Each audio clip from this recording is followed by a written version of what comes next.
مسجد میں بیٹھے ہوئے ہیں، چہرے کا رنگ پیلا پڑا ہوا ہے. ایک صحابی آتے ہیں، کعب بن عجرہ، یا رسول اللہ مالی اراک متغیر اللون، آج آپ کو کیا ہوا ہے؟ آپ کا رنگ بڑا پیلا ہے. آپ نے پیٹ پر انگلی رکھی.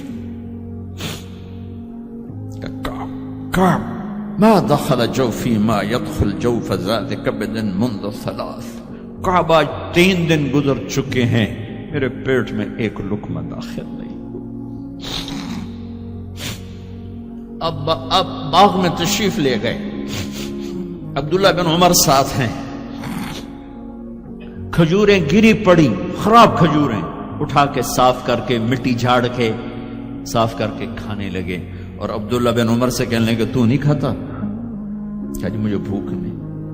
آپ نے کہا مجھے بھوک ہے، آج 4تھا دن ہے میں نے کچھ نہیں کھایا، 4تھا دن ہے میں نے کچھ نہیں کھایا. یہ وہ ہستیاں ہیں جن کے لیے جنت کے دسترخوان زمین پہ آ سکتے ہیں، فرشتے ہاتھ دھلانے کے لیے کھڑے ہو سکتے ہیں، سونے چاندی کے محل کھڑے کیے جا سکتے ہیں.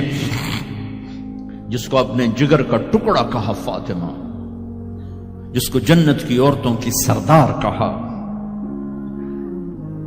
جن کا آسمان پہ فیصلہ کیا پھر زمین پہ ظاہر ہوا. آپ نے ممبر پہ کھڑے ہو کے فرمایا لوگو جبریل میرے پاس اللہ کا پیغام لائے ہیں کہ میں اپنی بیٹی فاطمہ کو علی کے ہاتھ میں دے دوں. ان کے گھر تشریف لے گئے، وہ بیمار تھی. اب بیٹی میں اندر آ جاؤں؟ میرے ساتھ ایک عرب سردار بے عمران. عرض کہ یا رسول اللہ میرے گھر میں تو کوئی بڑی چادر نہیں جس سے میں کوئی پردہ کر لوں. اسی طرح چادر ممبر تے بھی بچھائی ہوئی. تو آپ نے اپنی چادر اندر کی، کہا بیٹا یہ لے لو میری چادر. باپ کی چادر سے اپنے جسم کو لپیٹا. آپ اندر آئے، پوچھا بیٹی سونا بیمار ہو کیا؟ تو باپ کو دیکھ کے رونے لگی.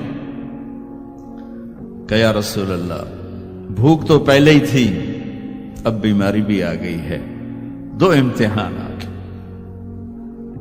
طائف کے پتھر کھا کے مسکرانے والا، احد پہاڑ میں دان توڑوا کے ثابت قدم کھڑا ہونے والا، بیٹی کے آنسوں نے موم کر دی اور آپ کی آنکھوں سے بے ساختہ آنسو آئے اور آپ نے ایسے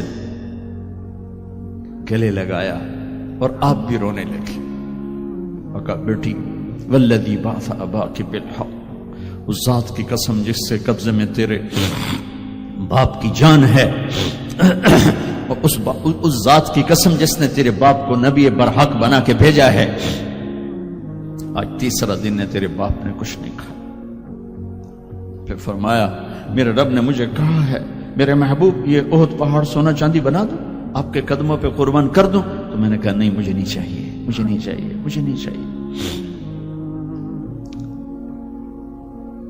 میرے بھائیوں، میرے نبی نے اس امت کے لیے اپنا سب کچھ لٹایا ہے، اپنے گھر کو لٹا دیا، قربان کر دیا.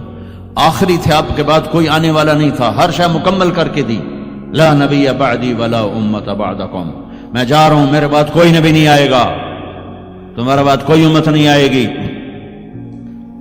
فلیبلغ الشاہد الغائب، میرا یہ دین آگے پہنچانا تمہارے ذمہ ہے. بھائیو،